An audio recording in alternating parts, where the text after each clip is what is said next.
ऋषभ और मैं real estate पे बात करने जाऊंगी। ऑब्वियसली जो ऋषभ जी ने बताया कि यहाँ पे पैसा जमा करो और फिर रियल एस्टेट में लगाओ, क्योंकि आप एक लाख 2 लाख या महीने का 10,000 लगा के आप पैसा कैसे जमा करोगे जिससे आपको रियल एस्टेट खरीदने आ जाए। तो बेसिकली आप रियल एस्टेट में कहाँ पे पैसा लगा सकते हैं।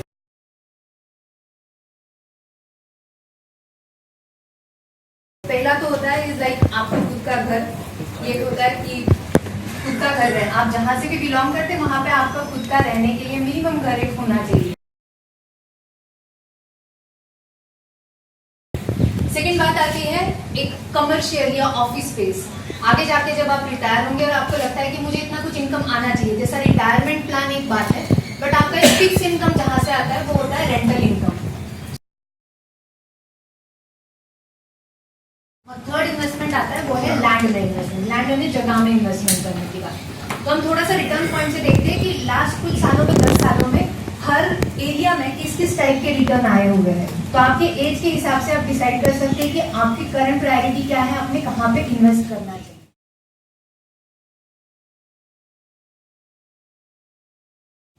तो बेसिकली अगर आप कंसिडर करते हैं कि रेसिडेंशियल फ्लैट में अगर आपने पैसा लगाया तो लो कॉस्ट हाउसिंग यानी 20 लाख के आसपास का अगर आप फ्लैट लेते हैं अभी के तारीख में पूना या अदर कोई भी मार्केट में, तो अप्रोक्सीमेटली रेंटल इनकम 1% के आसपास आता है।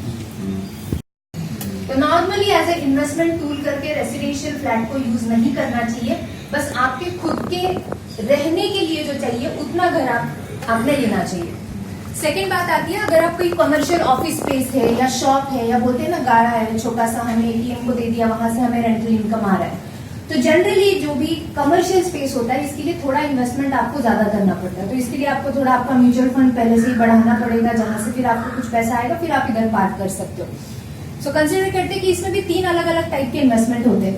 एक है कि आप 30 लाख के आसपास की कुछ इन्वेस्टमेंट अगर करते हैं तो आपको रेंटल इनकम अराउंड 2% के आसपास आता है।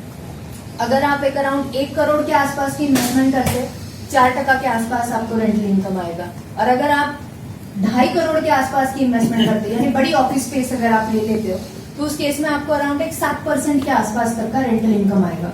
और ऑब्वियसली आप जब इन्वेस्ट कर रहे हो तो अच्छे डेवलपर के साथ जिसका ट्रैक रिकॉर्ड अच्छा है ऐसे लोगों के साथ आप जा सकते हो। अगर आपको कोई भी एडवाइजरी चाहिए कहाँ पे करना चाहिए, पूना मुंबई ये 2 लोकेशन पे हम लोग हैं, वहां पे हम आपको हेल्प आउट कर सकते हैं।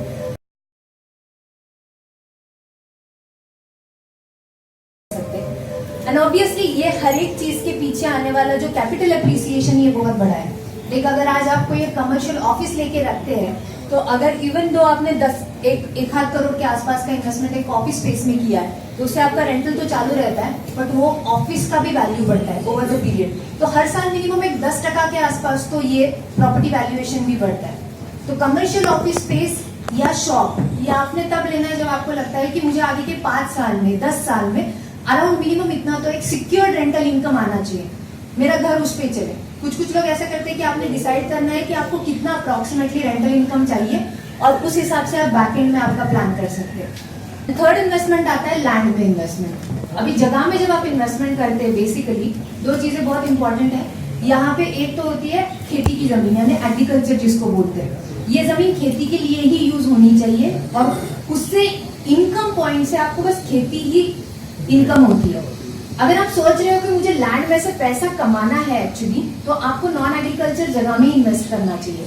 यानी रेसिडेंशियल नॉन एग्रीकल्चर होता है या कमर्शियल नॉन एग्रीकल्चर जगह होता है जहां पे लोग घर बना सकते हैं रेसिडेंशियल के ऊपर। तो आपने सोचा होगा कि अगर ये एरिया में आपने 20 साल पहले अगर जगह लेके रखी होती, अगर एमए प्लॉट लेके रखा होता तो आज यहाँ का क्या भाव होता।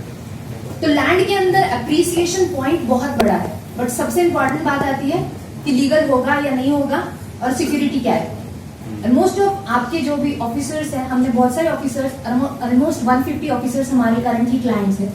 इनके साथ में एक बात होती है कि आपका पोस्टिंग चेंज होता रहता है तो आपको लगता है अरे मैं ये सपोज महाराष्ट्र में नहीं हूँ अभी तो यहाँ पे लैंड लेके मैं क्या करूँ। बट सबसे इंपॉर्टेंट बात है कि आप वो appreciation any time, it's not like your घर कि आप हर टाइम आपको शिफ्ट करना पड़ेगा। आपका ऑब्जेक्टिव प्योर ये होना चाहिए कि मैं अप्रिसिएशन पॉइंट से ले रहा हूँ। तो मिनिमम आपका इन्वेस्टमेंट टारगेट होना चाहिए 5 साल के लिए आपको वो लैंड में पैसा लगाना है। 5 साल के लिए आप लगाते हैं। एवरेज आउट होता है कोई भी लैंड अगर आप लीगल क्लियर टाइटल लेते हैं और सिक्योरिटी अगर डेवलपर प्रोवाइड कर रहा है तो वो अच्छा होता है। उस केस में एवरेज आउट 15% से 20% हर साल में मिनिमम रिटर्न आता है। बट आपने टाइम स्पैन रखना है मिनिमम 5 साल का। जैसा अभी ऋषभ जी ने कहा कि रातों रात पैसा लग गया तो वो म्यूचुअल में लगा के रखिए।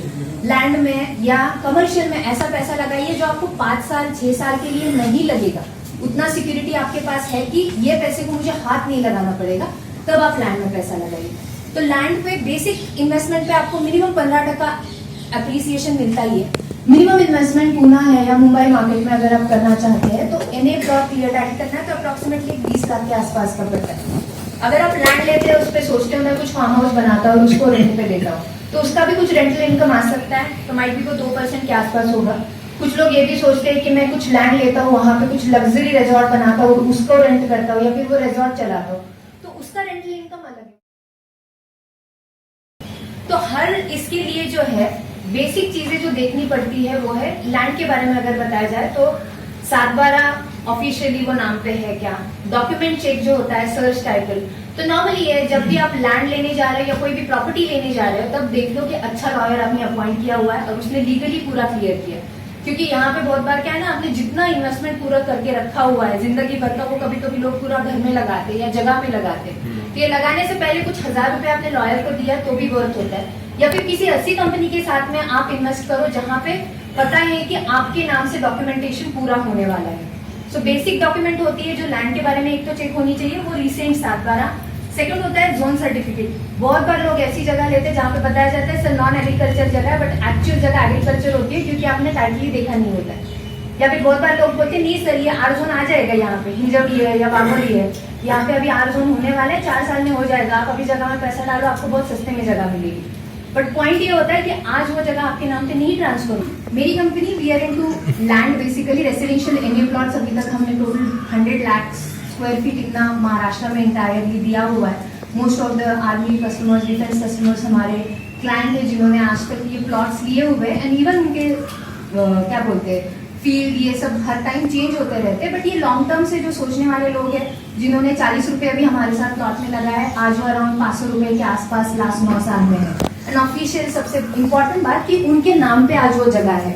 सो इट्स नॉट कि जस्ट आपको इतना बड़ा पैसा होने के बाद ही आप इन्वेस्ट कर सकते हैं, आप छोटे से भी स्टार्ट कर सकते हो। ऑब्वियसली पहले कुछ पैसा आप म्यूचुअल फंड इसमें सब इन्वेस्ट करके प्लान कीजिए और फिर बाद में रियल एस्टेट में बड़ा पैसा लगाने की सोचिए।